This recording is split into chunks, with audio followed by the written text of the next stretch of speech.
আজকে আমি আলোচনা করব ব্লাউজের কাঁধ নিয়ে। আমরা অনেকেই দ্বিধাদ্বন্দ্বে থাকি আসলে ব্লাউজের কাঁধের মাপটা নিয়ে। অনেক সময় দেখা যায় ব্লাউজ তৈরি করার পরে গায়ে দেওয়ার পরে ব্লাউজটি কাঁধ থেকে পড়ে যায়। এটি কেন হয় সেটা নিয়ে আজকে আলোচনা করব। দেখুন, আমার ব্লাউজের লম্বা হচ্ছে 17 ইঞ্চি, ব্লাউজের বুক হচ্ছে 46 ইঞ্চি, কোমর 42 ইঞ্চি। একটু মোটা মোটা মানুষ, মোটা সাইজের ব্লাউজ। বগল ছিল 18, হাতার লম্বা 11, হাতার মহড়া ছিল 11 ইঞ্চি, কাঁধ 16।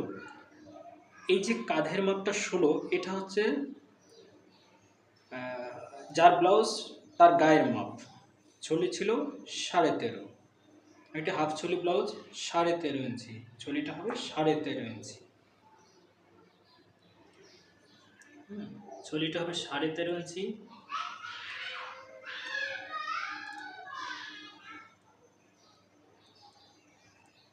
এটি হচ্ছে চলি, উপর থেকে 13.5 ইঞ্চি হবে চলিটা।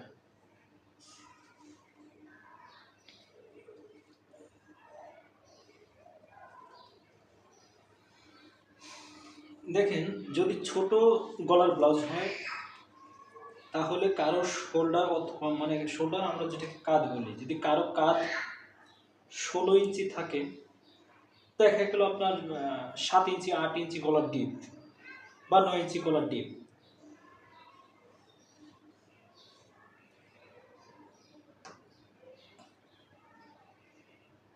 কাঁধের মাপ ছিল 16 ইঞ্চি,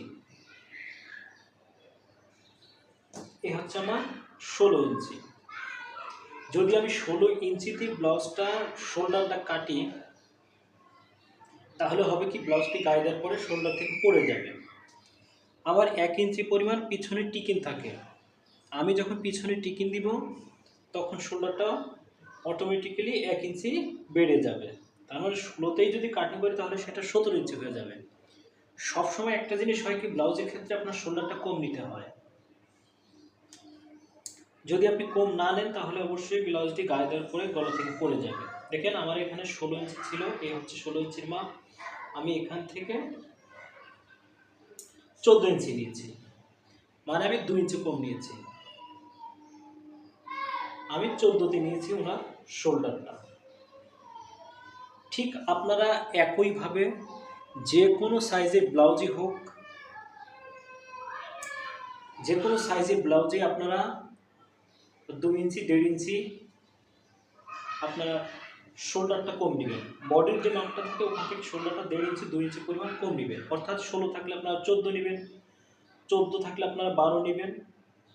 কারো যদি 12 থাকে আপনারা অবশ্যই 11 ইঞ্চি নেবেন। 11, এই হচ্ছে ব্লাউজের শোল্ডারের মাপ।